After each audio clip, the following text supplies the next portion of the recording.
Good evening, everyone. I'm Joe Abadi, and you're watching Vintage Motocross Q&A. Our show is made possible with the help of Preston Petty Products, Motion Pro, VINTCO, Full Circle Racing, Northwest Mako CZ, Racer X, Tiny's Towing and Transportation, and the International Motocross Museum. Tonight, my guest is the daughter of the 1974 250cc World Champion Jaroslav Falta. She has recently completed a book entitled The Stolen Title, and we're here to talk more about that. I'd like everybody to welcome Martina Faltova Cope. Martina, thank you for joining me tonight. My pleasure, Joe. Hello. Now, Faltova Cope, that's one of the first questions I have for you. How does Falta become Faltova, or is that something in your culture? Tell us about that. It is, it's my name. So in Czech Republic, we usually go, not usually, but we go by your last name. So when you see a last name written down and you see Falta or Faltova, you know if you're talking to my dad or his wife or his daughter. So OVA comes at the end of each male last name, and it changes that meaning to be, that's a female's last name. So I kept my maiden name, Faltova, and when I got married to my husband Daniel, I took his last name, and so it's Faltova Cope is my last name. So that's what the females do when they get married. Yes. OVA is added to the name. No, I'm sorry, I didn't explain it right. No, Faltova, the OVA is on every female's last name. Oh, okay. So let's say you have a Joe Smith, his wife would be Smitova. Got it. Okay, and it's not only his wife, like any female with that last name would be Smitova. Okay. So I kept my last name as my middle name when I got married, and then just add my husband's last name to it. Okay. You know what I want to mention, Martina? Number one, this is what the cover of the book looks like. If anybody is looking for the book online, it is called The Stolen Title. But we have a very, very special gift, compliments of Martina, and we're going to be talking about this.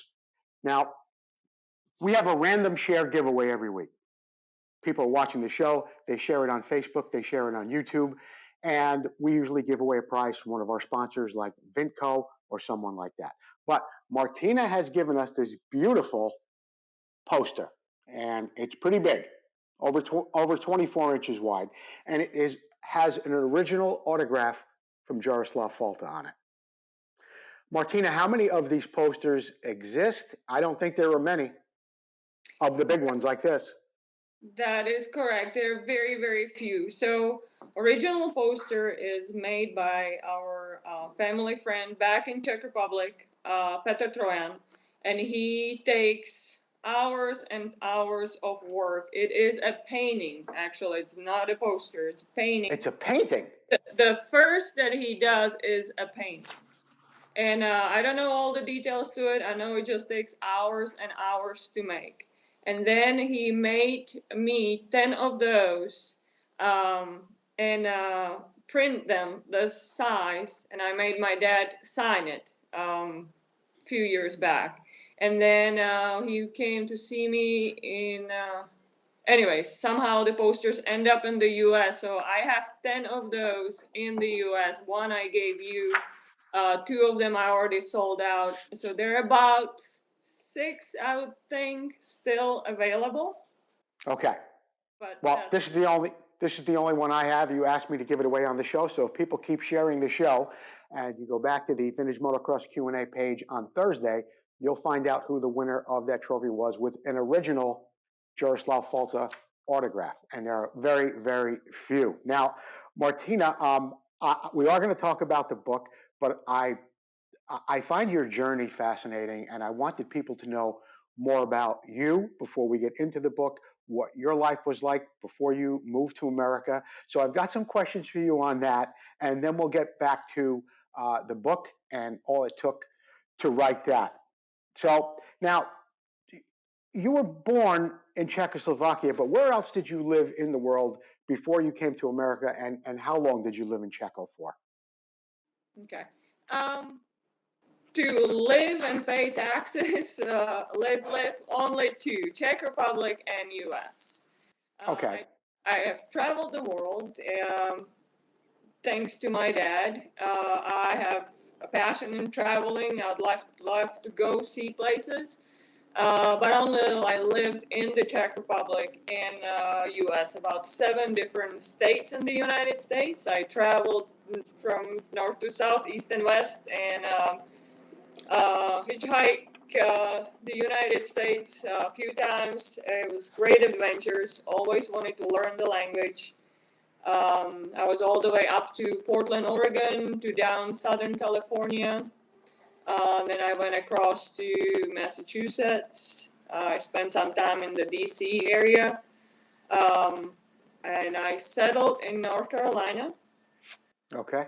On the East Coast. My husband is from Florida, so that's where we are right now. And Okay. we spend a lot of time in Florida as well, going to see the grandparents.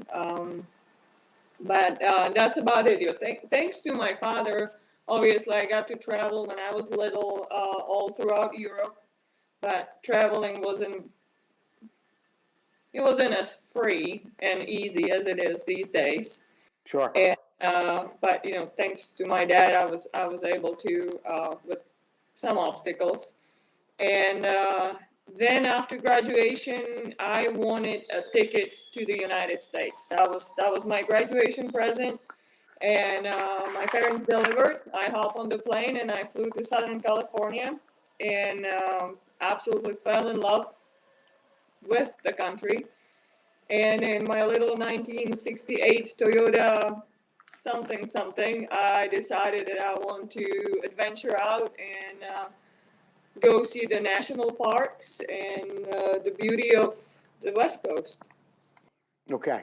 Now, you've obviously have a great interest in motocross. Was this something that happened years later after your dad's career was over, or was this always a part of your life right from the beginning? And what's your earliest memory of your dad racing and being in that life? Mm-hmm. I actually don't remember my dad racing. Okay. I never saw him in his prime racing. So, his biggest year was obviously 1974. Mm-hmm. I was not even a thought. I was not born, and that was way Before your time. It was way before my time. So Okay. I envy all of you who actually had a chance to see him and experience it. So I was little when Dad left Dukla and the professional lifestyle that they had over there. He went private, and then he traveled to mainly Germany and France and raced the European championships in those countries.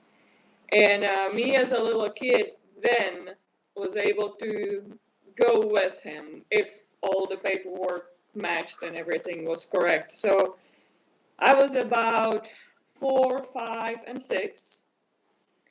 And then when my father quit, he stopped overnight. And for about 10 years, motocross was a taboo.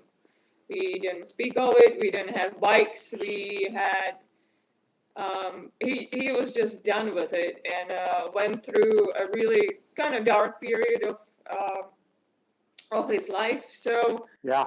Fast forward 10 years, I was 14, 15, 16 years old, and I really could care less about bikes then.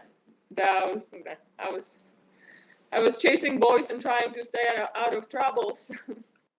But Martina, I did discover in my research that you had an interest in bicycle motocross. Is that correct?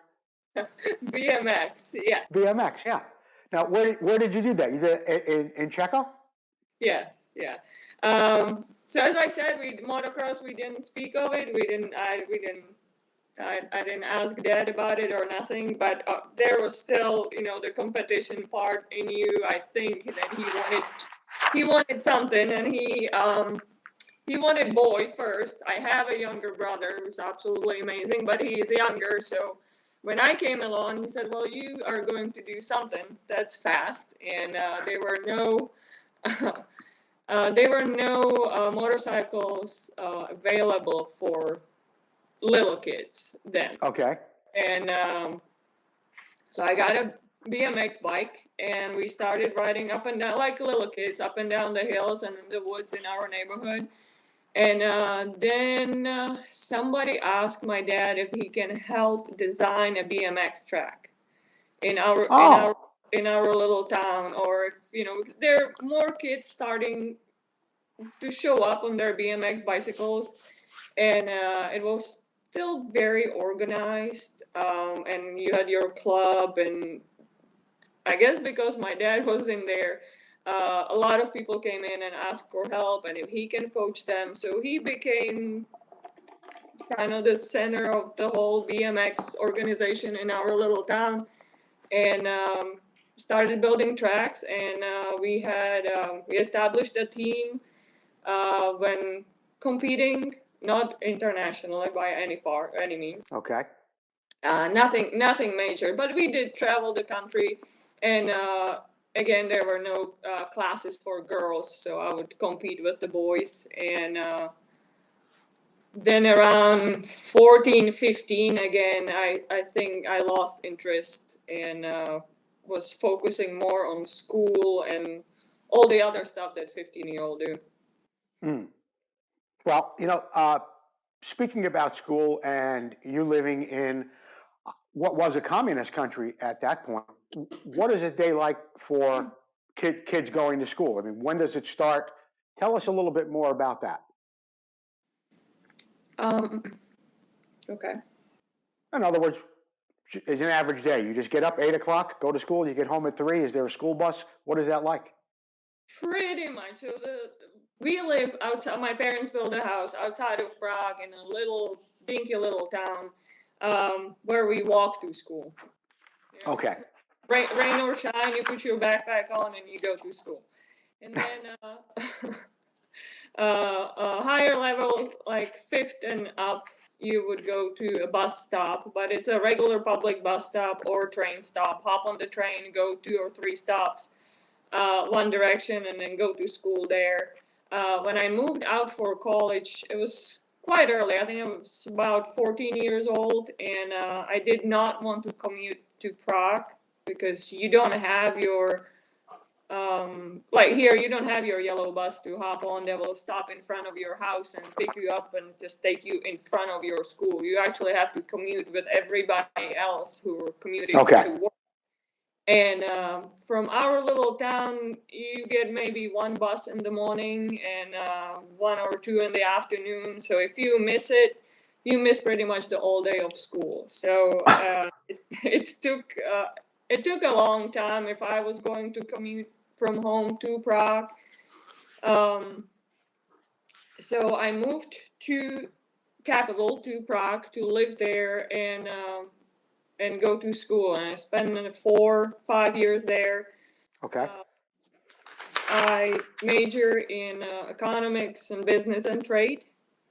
And it was right after revolution so, you know, economy and business was in, and I was supposed to get the corporate job and a high office somewhere in the corner and live happily ever after. But as I said, after graduation, I said I want ticket to States. I want to travel, and I spent a little bit in the high-rise office, but not so much. Okay, Martina, we're going to take a break. We're going to hear from our sponsor, Motion Pro. When we get back, we're going to get a little bit more into your dad's career and you writing the book. We'll be right back. We're going to hear from Motion Pro. Hi, Jeff here, introducing you to Motion Pro's magnetic pickup tool today. Now, we've all had that bad experience where we drop a loose part or fastener into a hard to reach place like a skid plate or belly pan. Well, this is the right tool for the job that will retrieve that stubborn part and get you back to working on your ride. As for the features of the magnetic pickup tool, first you have this billet aluminum handle. There's a low profile magnetic tip that's extremely strong and in fact will even pick up a Motion Pro T handle. This flexible shaft can get into hard to reach places and with its protective coating won't damage the finish on your motorcycle. The magnetic pickup tool is affordably priced at $14.99 and is available from your favorite power sports dealer nationwide. So avoid future frustration and pick one up for yourself today. Okay, we're back with Martina Faltova Cope. And I want to ask you, Martina, I know you weren't there when your dad raced for the World Championship in 1974, but you and your mom did travel with your dad, with the team, or with your dad, actually. Well, we'll get to that with Dukla and stuff like that. But you did travel with your mom and dad. And what countries did you go to, and how difficult was it? In other words, when you leave Checo to go to a race, and the race is in, let's say, Belgium, maybe the next week it's in France. Do you have to go, can you go from Belgium to France, or do you have to go from Belgium back to Checo? How does that work? Excellent question. It is, it's difficult in a communist country. And as I said, I was very little. I had probably the best childhood I could ever ask for, or any kid could. So there are no complaints there. It's just the system works different. So if you're leaving a communist country, you need, on top of your visa that allows you to even cross the borders, you need something that's called výjezdní doložka and devizový přístup. I can't translate There's it. no translation for that. There really isn't. I think I looked it up once and it didn't really make sense. So I'll try in my own words. One is an approval to exit the country on top of your visa, and your employer has to agree with it. They have to sign it. Sometimes even the neighbor has to sign on it that you are a good neighbor, and then you are okay to go. And some others, I'm sure there were more offices that need to sign on that paper. And the second one was, it's about money. So you can't go to bank and just exchange, let's say, Czech crowns to dollars, just like that. You have to go to the government, to the police, and tell them, I am planning on leaving. I would like to go to Belgium or Germany. I need such and such, so many marks, German marks, and I will stay this long and that long, and I will do this and that, and I will meet this person and that person. And so you just can't take any amount of money that you want. They're going to tell you how much money you can take with you? Correct. Depends on your plans. Wow. Yeah. Yes. And they will, they have the exchange court. That's all in their power. So let's say they will give you a couple thousand francs to go to France. Mm-hmm. And when you come back, you go back to the same office and you tell them, hey, I spent this much money on this, and here is the leftovers, and exchange it back to your own currency. Well, not only all these documents, and you have to jump all these loops and hoops, but you have to do it every single time you're going to a different country. So to answer your question, can you go from Belgium to France? No. Right.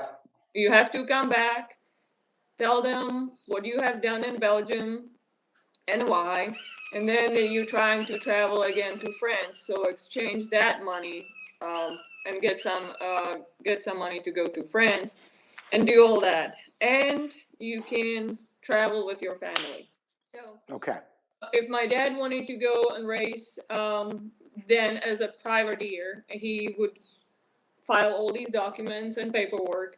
And then we wanted to take me and my mom, my brother wasn't born yet, to go and make a family vacation out of it. I remember one trip, my mom had to go through Belgium on her own by train.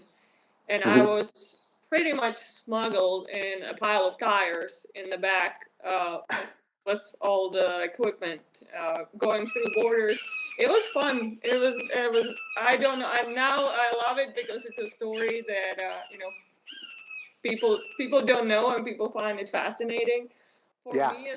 For me as a 5-year-old, I think this is the best thing ever. Let's go hide and seek with my parents, and they will pull me in the back of the truck with the motorcycles and tires. What did that squeaking sound? A bird. A bird?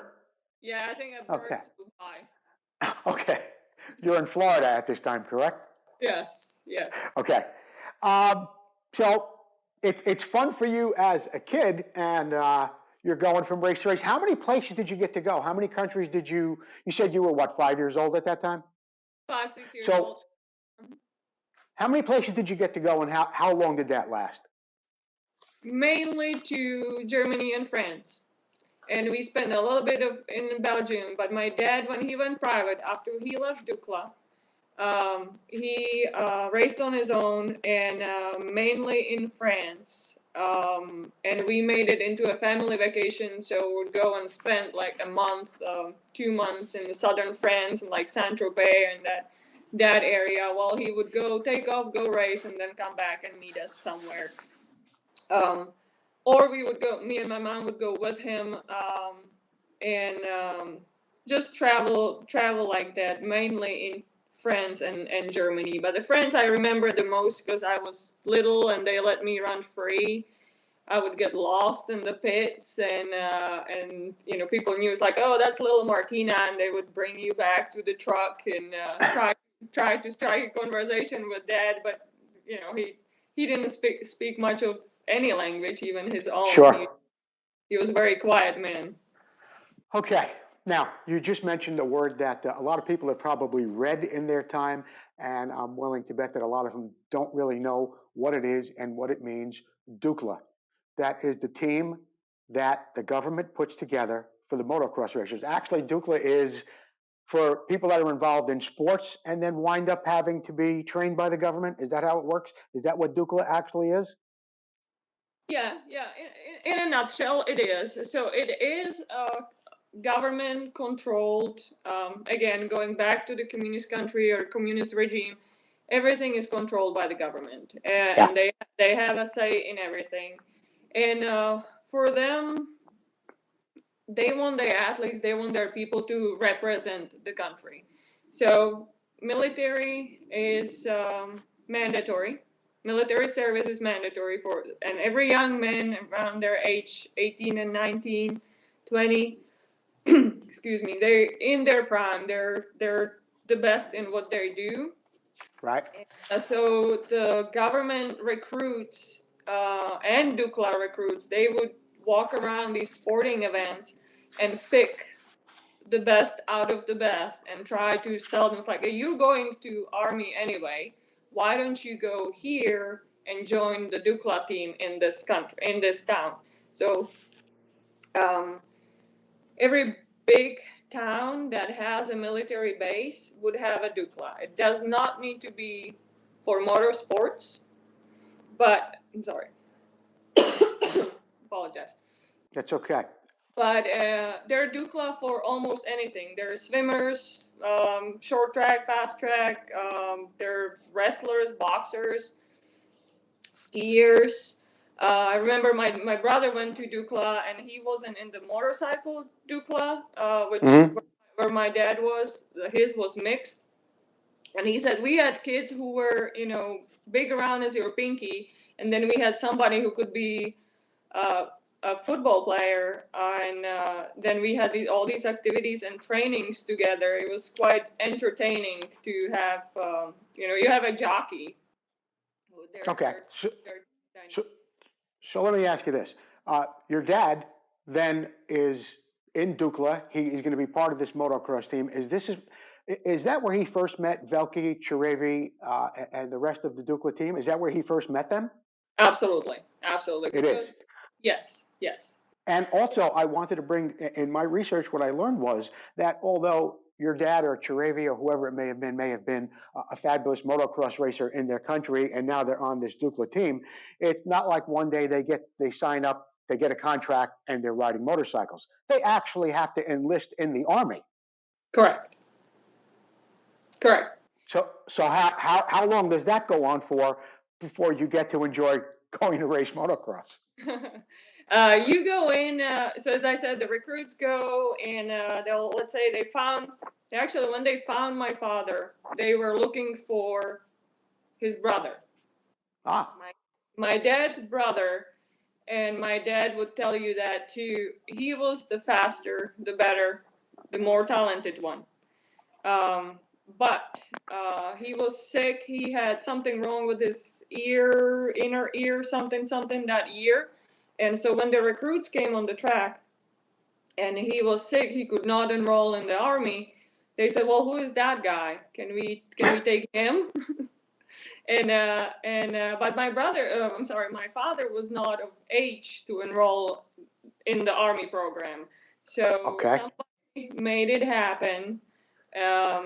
As anything's possible then. And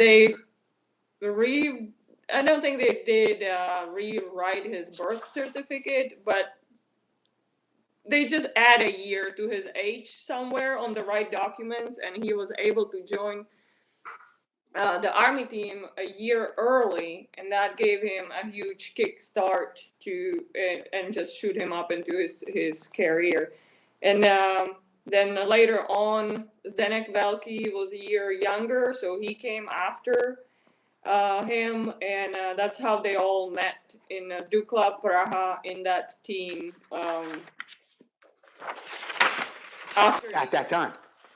So you go through the normal military training like everybody else, and after that they'll tell you, okay, you will go into Dukla Praha, you'll go into Dukla somewhere else, and they were placed into different Duklas throughout the country. The one in Prague, where all these guys you just named, our golden generation, Churaví, Baborovský, Velký, Stodulka, everybody went through Dukla Praha. Okay. So do you know, Martina, or maybe you don't know, at that point when your father is on the Dukla team and he's technically a soldier for the country of Czechoslovakia, is he separated from your mother at that time? Does he have to stay at this camp, or does he go home every week? How does that work? Yes, they stay in, and they actually have to have a permit once in a while to go home and visit their family. But they had the best out of best in Dukla, because again it was government sponsored team, the most money they could ever ask for, limited, but if there was better than anybody else had, nobody else had it, and there were not many spots in Dukla. You really had to earn your spot to be there, so they really have the best condition they could possibly can. And it was Friday, Saturday, Sunday, you on the race. You come back on Monday. That was a rehab day. I mean, they had swimming pools, they had physicians and doctors and masseuses and all that. They were pampered, really pampered in Dukla. And that would be Monday. Tuesday, you go back in the garages and tinker with the bikes or gear or anything that you could actually put your hand in. A lot of times the bikes were not even there. They went back to the CZ factory, and they would only bring them for the race on Friday. And when they were in Dukla Praha, they would practice on their practice bikes, not on their race bikes. Okay. Then I don't know what was going on Wednesday. Thursday is another training day, and Friday you pack up and go race. Okay. Martina, I have to mention our sponsor, Tiny's Towing. Tiny's Towing is at 862-703-8500. That's 862-703-8500. Tiny's Towing. He's doing a lot of motorcycle transportation for a lot of viewers of Vintage Motocross Q&A, and I'm hearing a lot of good things about him. Tiny's Towing and Transportation. Martina, Jaroslav also, after that racing in throughout Europe, Czechoslovakia, of course, and all the other neighboring countries, he did come and race in America. He raced in Los Angeles in the 70s at the one of the early, it wasn't even called Supercross yet. Do you recall what, well, you were probably still too young or maybe not even born yet, but do you recall what his experience was like, or did you hear any conversation about it years later about what his trip to America was like? Is that what got you interested in it? Yeah. Absolutely. So I was not born in 74. Right. And he was here in 73 and 74. 74 was a summer break between the GP races in Europe. And they had 2 months to go somewhere and practice. So it really was a practice. He only thought they will be racing a few races, but from what I remember, they had 12 different events at the AMA in less than 2 months. My father actually in the 74 season, he had to come back early and start prepping for what was left over of the GP season back in Europe. That's why he didn't finish here in the States. But yeah, they went from race to race every weekend somewhere else. They raced in Canada. And that got me very interested because later on when I was working on a book, there is a Czech book also that I picked up in somewhere around 2000, 2001. And I started asking him questions, and I mentioned, Dad he was a man of a very few words. He didn't talk much, and but not like because he didn't want to. That was not his thing. But I started poking around, and I remember a few stories from the U.S., and especially the one from the Coliseum that he won. He was like a little kid, he goes, I never raced like that. That was not my track. There were so many people there. It was all packed in one little stadium, and everything was huge. It was loud. It was big numbers, like confetti, and everybody screaming. All that show that U.S. like to make it. And he said, I was a little kid from itty bitty little country in the middle of nowhere that nobody probably would even know where that is, and I beat them all, and that was he enjoyed it.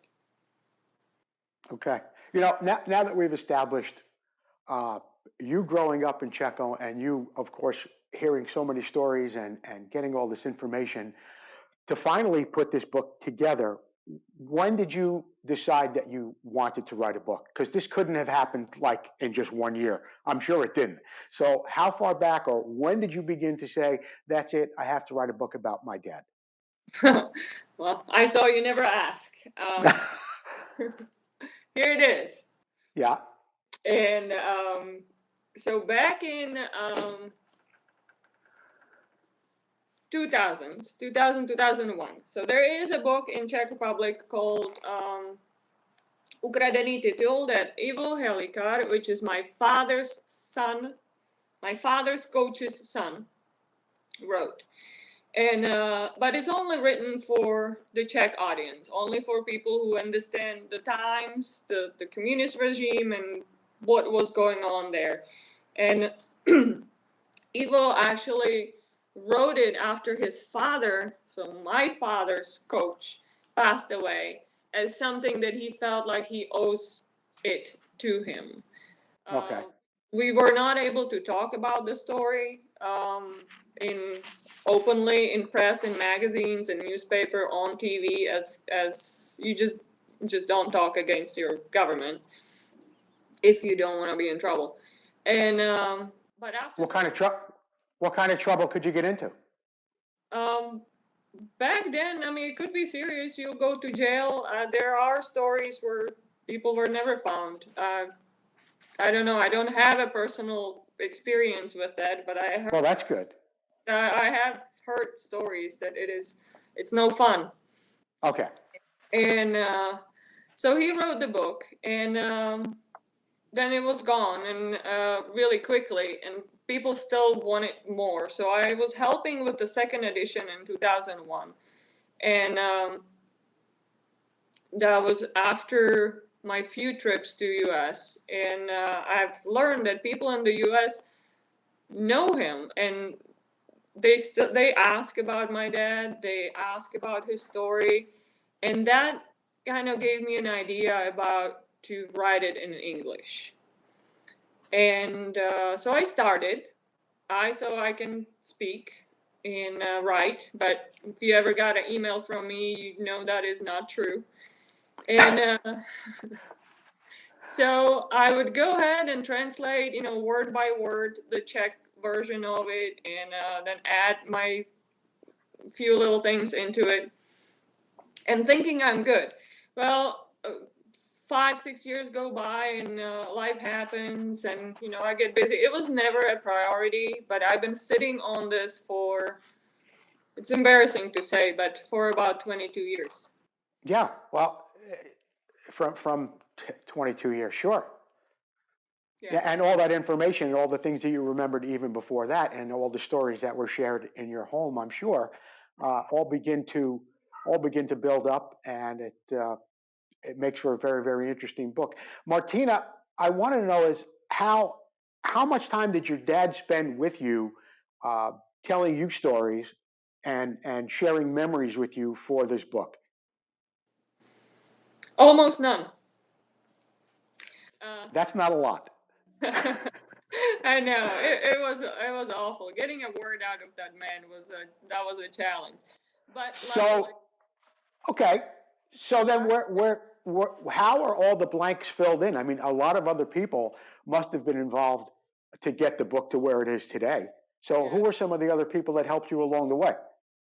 Luckily, there are a lot of people out there who know him and love him and wanted to talk about it, and I was able to reach out all over the world. I actually set up a Facebook page called Jaroslav Falta and CZ, and for that reason. And I said, I'm sorry to disappoint. I am not Jaroslav Falta, but he will be here every now and then, sitting scrolling through and looking at the pictures. But the whole reason why I set up the Facebook page was to connect with his old friends and writers and people from all over the world to tell me how it was, how was he, what they remember, what pictures can they share, what stories can they share. And I learned so much and met so many people online, and they helped me out, and amazingly there were more than 15 different editors and people that I actually would send a copy to, and they all look at it, kind of pick through, send me something back, and then again life happened. I was never really pushing it too hard. I was saying, well, one day I'll get it, and then it almost became, like, again, embarrassing, because somebody would ask, hey, how is the book coming? And that's like, yeah, same as 5 years ago. I can't find an editor. I can't find somebody to help me. I'm still waiting for this fact to be checked on. And it was a journey. I was discouraged a few times throughout the project. And past 2 years, and again, luckily, everybody's friends. Everybody came along and say, "I'll do it as an honor to your father. I would love to do this to help you out. The story needs to be out." So, like the designer Sage, he makes shirts for us and for me. Anytime I would ask him to make a Falta shirt, he's like, "Yeah, absolutely, let's go do it."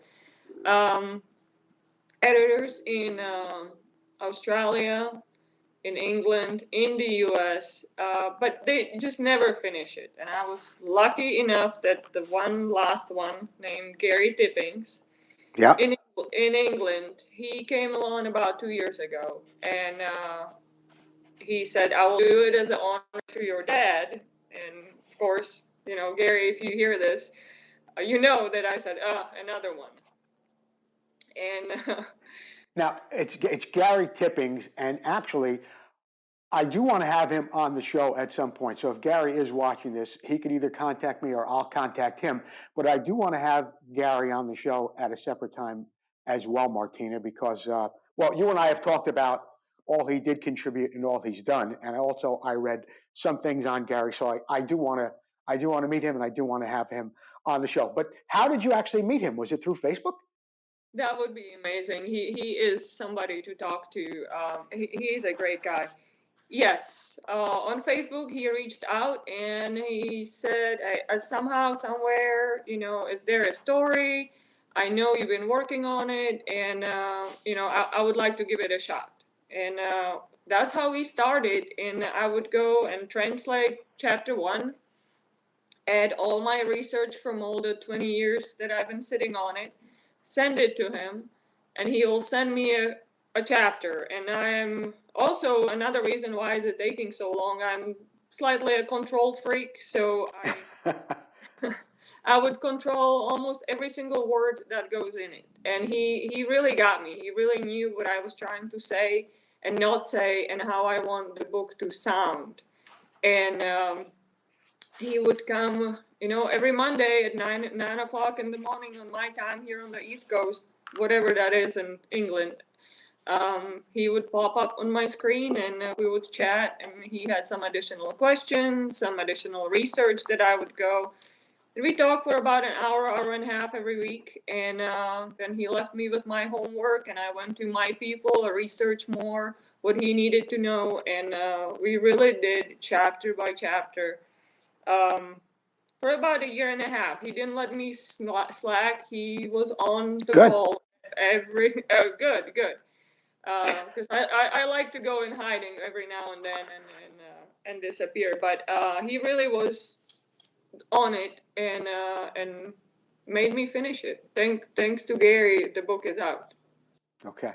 I want to thank Preston Petty for being a sponsor of our show. They have a special going on this week, $20 off their integrated headlight number plate combination. That's with an LED bulb. $20 off this week at Preston Petty Products. Martina, you've also got some very interesting pictures in that book that I've never seen on the internet or anyplace else. How did you gather those pictures for the book? Yep. Those are, one is from our photographer who in Czech Republic, Mira Jireček, who is, I know him, he knows me since I was wearing diapers, really. It's long. The guy's been running around on the track for past 55 years. And he told me one day, he said, if whatever you want, whatever you need, just go into my archives and you can have it. And so thanks to him, I have a lot of pictures that nobody ever saw. And also thanks to the Facebook page, really, because I had people from England contacting me, like photographers from back then, and said, I have pictures of your father if you want it. And absolutely, yes, please.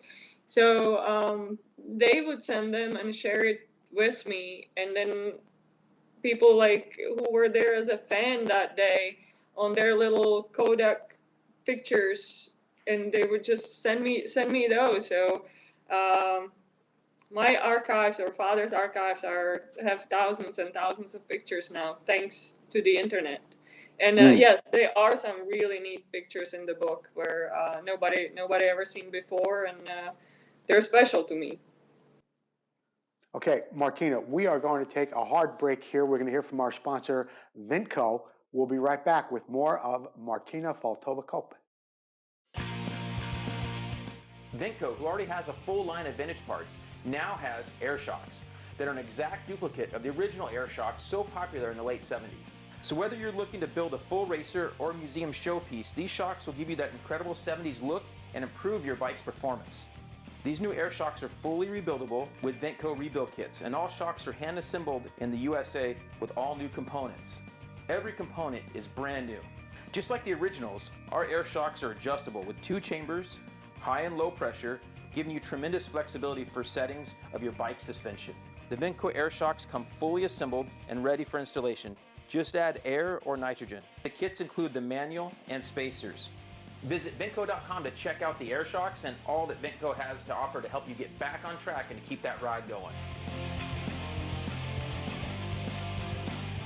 We are back. Thank you, VINTCO, for being a big supporter of the show. VINTCO's special this week is their new air shocks, $795.95 from 13.5 inch to 17.5 inch. VINTCO, keep the ride going.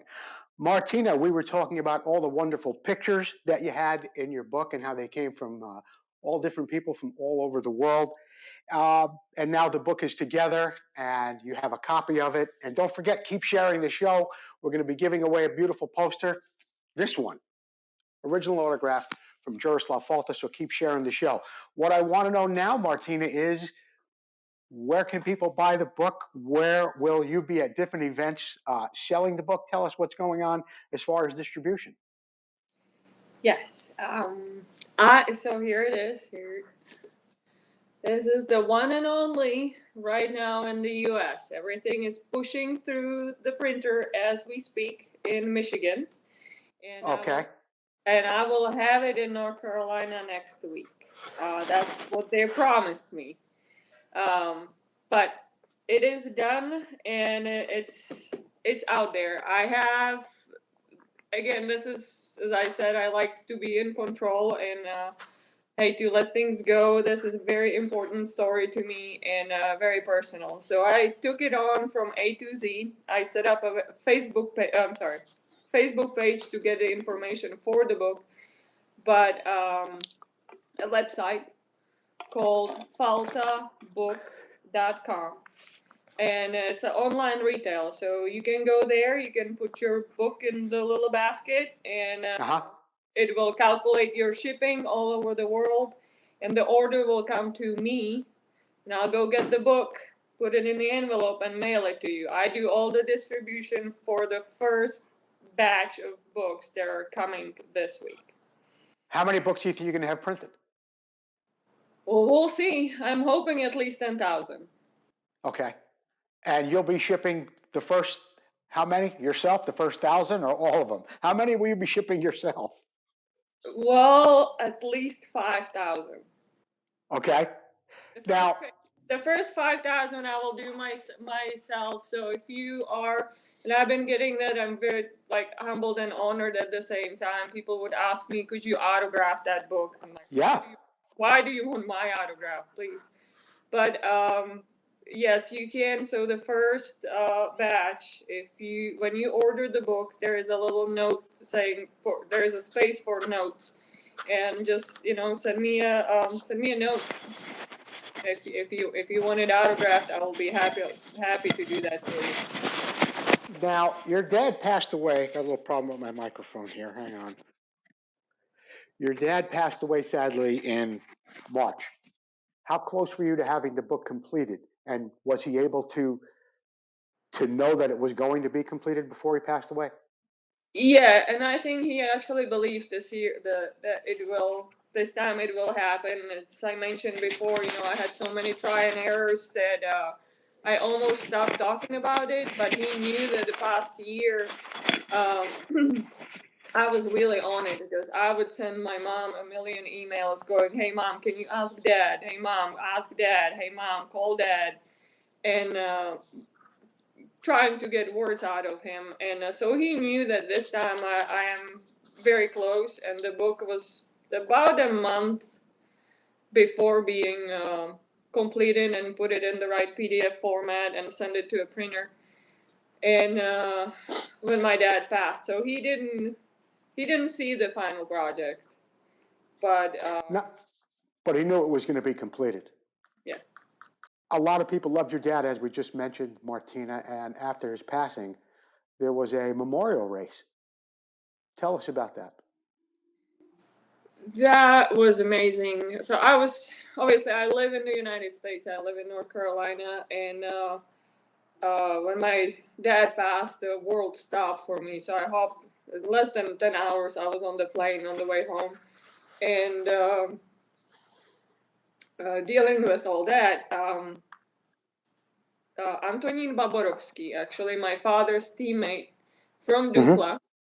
We were at his house after the funeral, and he said, we need to have a race for him. We need to have a memorial race for him where people come, and not only race for prize, but to honor him. Just go out there and hang out. So and I said, well, why not? But I can't help you. I don't live here. I can only watch it, throughout the internet, and maybe give you some contacts. And so the group around Antonin Boborovsky, there were about 4-5 strong people, good friends. They took it on and put on a race in less than 2 months out of nowhere, out of a scratch. The track that it was on, when I saw it in March, it was a forest. And 2 months later, it was not your GP track by any means, but it was beautiful. It was done well. These people worked 24/7, nonstop for 2 months straight, and put on an event that, again, I'm in touch with a lot of people over the internet and all over the world, and they were telling me, you had more media coverage than the GP in Loket. That was just like a couple weeks before my father's memorial, and Yeah. he said, I can probably guarantee you had a bigger turnout than the GP in Loket. There were so many people there. It was unbelievable. And it will be annual event every year in the summer. We will have this come get together and just have fun, honor and remember him. And there was a live band there. People came together, and like the old style motocross where you show up on Thursday night or Friday early morning, and you take care of your bike, you go hang out with your friends. Saturday we have practice and training, and Sunday we race. People slept in their cars. They came in fancy new vans or even old ones. Just Yeah. it was really, really neat event. Thanks to you, about it's almost 2 years now, I actually got to do an interview with your dad and your mom where you translated and we talked about a few things. So I actually feel like I got to meet him. Is your mom still living in Czechia? Is she by herself? How is she doing? Yeah.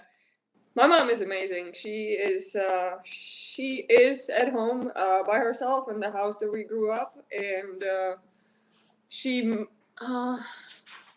I don't know, she does not want to travel right now, but she's doing great. She's busy and extremely supportive, and she's doing really good. I don't want to let out too much, but there is a chance that she might be here soon and actually be signing this book as well on one of the events we're planning on going.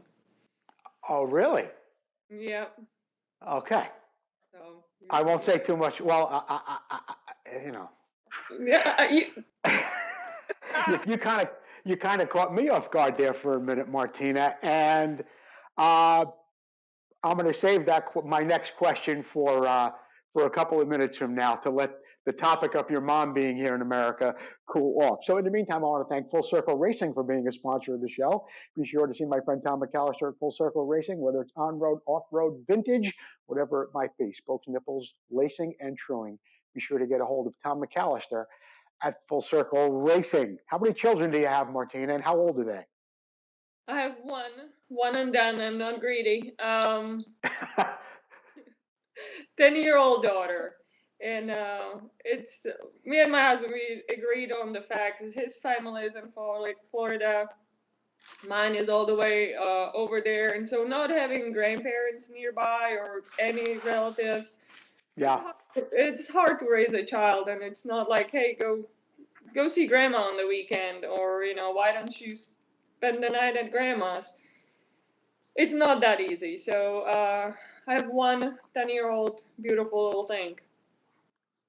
Martina, you and I were together in Chicago, Illinois in September for the International Motocross Museum fundraiser. Heikki Mikkola, Harry Everett, Garrett Wolsink, you did an absolutely fantastic job on that stage, talking about your dad, talking about the book.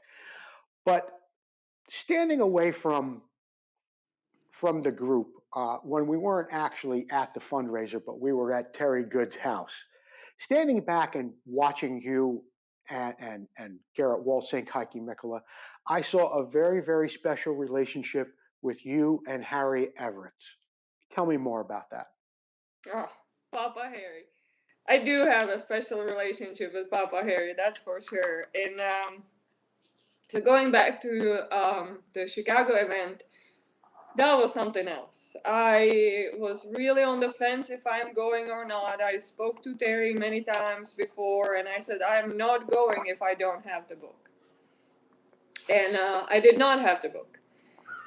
But then he kept saying you need to come, and I felt like I will be fish out of water because I am not my dad. What am I gonna do there?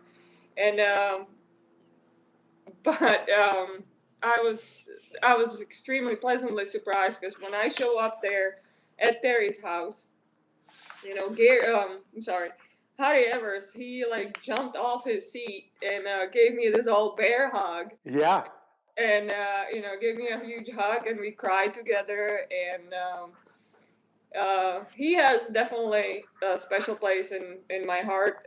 So is his whole family. They're just amazing. I email or text or Facebook message with Harry at least once a month, if not like every other week. And he's wonderful. He used Google Translate to speak to me in English, and I send it back, and he chimes in every now and then, just, hey, we're on the race, and he sent me pictures. And Harry was one of many people that I have contacted while working on the book. And I remember giving him the Czech version of it back in 2000, and I said, hey, I wanted to have in English. Can you tell me more about the 74 event or anything else? What do you remember? Yeah.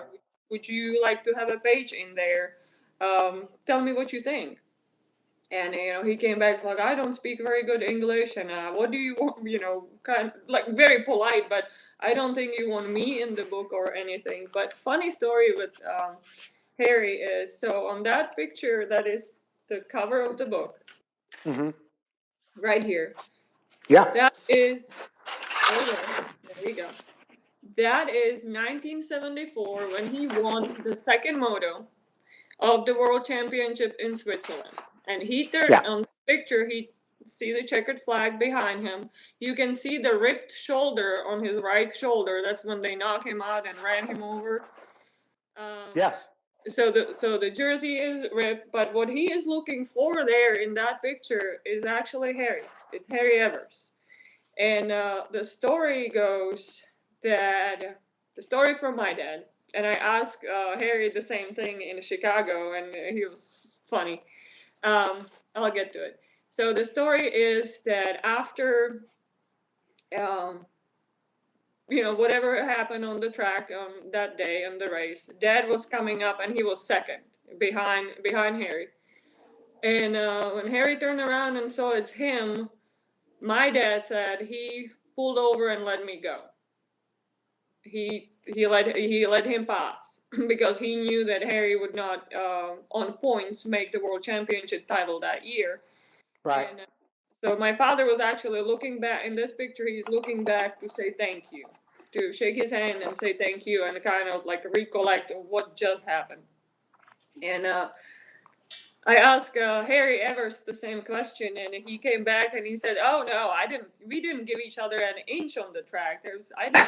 I did not slow down, but when I look back and I saw it's your father behind me, I saw how mad and fast he is, so I got out of the way." Yeah. Yeah, Harry was quite a character when he was speaking there in Chicago too, and there will be a video coming out from the International Motocross Museum where Harry does talk a lot about that very race that day with your dad and exactly what happened. Martina, I just got word from Bill Naselrod yesterday, and I think you did too, that you and I will be sitting next to each other at the York Swap Meet, which is coming up January 22nd this year. I hope you'll have some of those 5,000 books there by the time York rolls around. Will you? I absolutely will. Yeah, yes. I have to. Good. I have to bring them, and I did request a seat next to you. Yeah.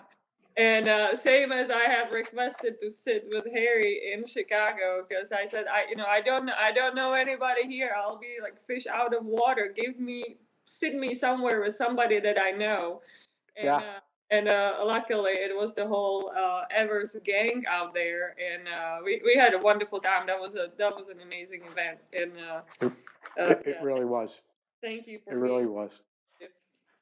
Yeah, and we'll have a great time at York too. I want to thank Racer X Magazine for being a sponsor of the show. Racer X Magazine, available online and on your newsstand now. Martina, we are just about out of time for today, but if there's something that we forgot to talk about during the interview or anything that you want to bring up, some special event other than York or something else that's happening, I'd like to give you a minute or two, some free time just to discuss whatever you want. So whatever is on your mind, now's a good time to say it. Hmm. I have a few things. So as we spoke, I kind of thought about it, and there was a part where I mentioned that I went through so many editors and people who helped me out. I intentionally did not mention, or was trying not to mention names, um, so I don't forget anybody. And, Okay. that's pretty much why. And I am grateful to everybody who have tried. I understand things happen and sometimes things don't work out, but to everybody who put their time into it and tried to help, I want to thank. And this one is another one. I forgot to mention, with not only the book being done, obviously. Yeah. We have a shirt that comes with it. So Oh, okay. yeah, it will be on the website. Go look. So I have my really good friend and the designer of the front page of the book will be designing shirt that goes with it, and it will have. It will be very special. You'll see when it comes out. I will definitely announce it on the website. It will be all over social media, and so I guess that's it. That's all I wanted to mention, to thank you everybody who helped. So is the shirt included with the price of the book, or is that a separate purchase? It will be a separate purchase, but there will be a deal, kind of get a book and get a discount on a shirt or vice versa. I haven't figured that one out yet, but it will go with the book. Okay. And one more time, Martina, what's the website where people can go and buy the book? It is faltabook.com. My guest tonight has been Martina Faltova Cope, and she's got this great new book out, The Stolen Title, and we're expecting to see copies of it any minute. In fact, it could be today, but you can order them online at faltabook.com. Martina, thank you so much for being my guest tonight. And if I don't speak to you, I will see you in January at the York Swap Meet. I'll see you then. Thank you for having me, Joe. Thank you. Don't go away. We'll be right back with some closing thoughts here at Vintage Motocross Q&A.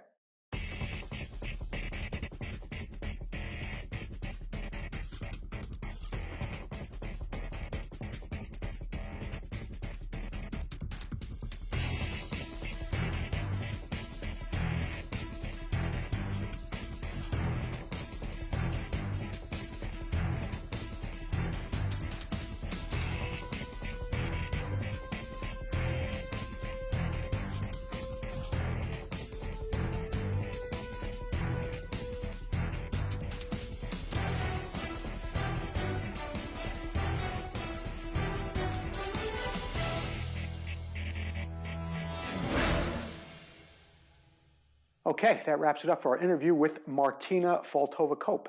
And I hope you enjoyed that. I know I really did. And don't forget the book, The Stolen Title. It's available at faltabook.com. I also want to thank Northwest Mako CZ for helping us out here with the show tonight. Be sure to get a hold of Alan Brown at Northwest Mako CZ, as well as the rest of our wonderful sponsors, Motion Pro, VINTCO, Preston Petty Products, Full Circle Racing. The York Swap Meet's coming up January 22nd. Tiny's Towing and Transport. Be sure to get a hold of my good friend, Ron Eunice. He's doing some great jobs out there. From what I'm hearing, moving a lot of bikes east of the Mississippi, back and forth from Florida to New Hampshire and every place in between. I'm Joe Abadi. Thanks again for watching Vintage Motocross Q&A. Gino! Gino! Come on, Gene!